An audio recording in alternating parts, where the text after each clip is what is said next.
Today of the Senate Local Government Committee to order. I'd like to offer some opening remarks. We've had this discussion for quite some time and decided that we would hold a hearing, a series of days of hearings on the financial problems associated with the Harrisburg Authority's resource recovery facility, commonly referred to as the Harrisburg Incinerator.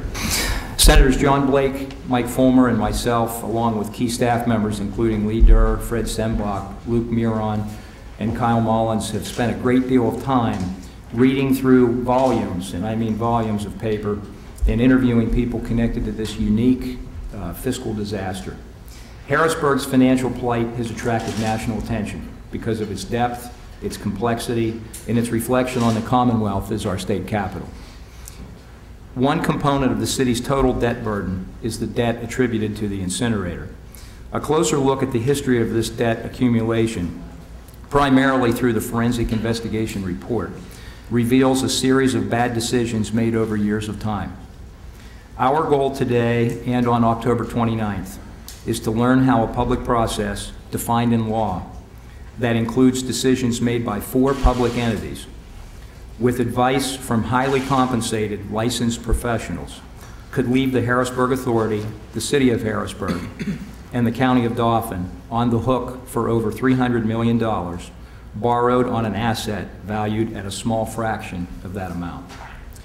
Our obligation as legislators is to use what we learned from this hearing to fix the deficiencies in our statutes and protect taxpayers in other jurisdictions from a similar fate.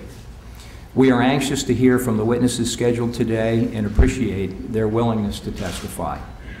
Before asking Senator Blake for his opening statement, I'll introduce the other members present. Senator John Udicek and Senator Mike Fulmer. And Senator Blake, I understand you have some opening comments as well. Thank you, Mr. Chairman, and thank you, ladies and gentlemen. I'm actually just going to have some brief opening remarks on this matter. I want to extend my gratitude to Chairman Eichelberger as well as to his staff, Lee Durr, and to my staff that have worked so hard in trying to prepare for these hearings.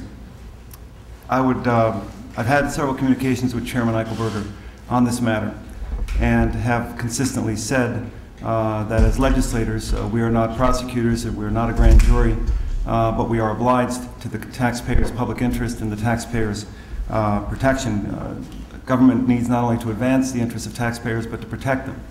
And in the case of the resource recovery facility, the Harrisburg Incinerator project, it may have started as a project of good intentions, but it seems to me, in terms of my review of the forensic audit, a series of actors and decisions has left the City of Harrisburg taxpayers on the hook for some $300 million in debt on a facility that never cash flowed.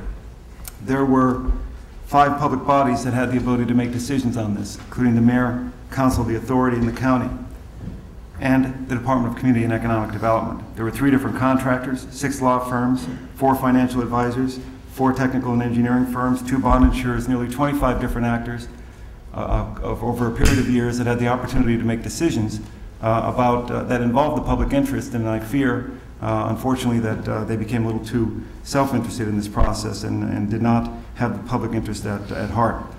The $300 million in debt that was incurred on this facility amounts to about $7,000 for every man, woman, and child in the City of Harrisburg.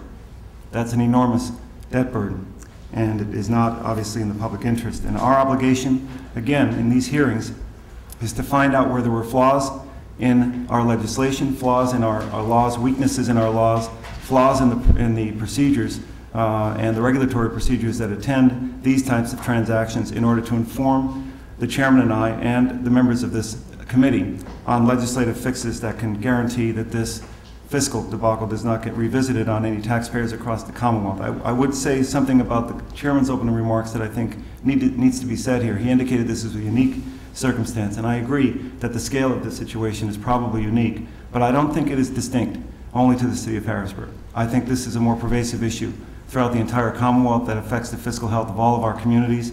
I think that we need to take into consideration those laws and those regulations that deal with the decision-making of professionals and that deal with the decision-making of local government officials to guarantee that the public trust and the public interest can be served.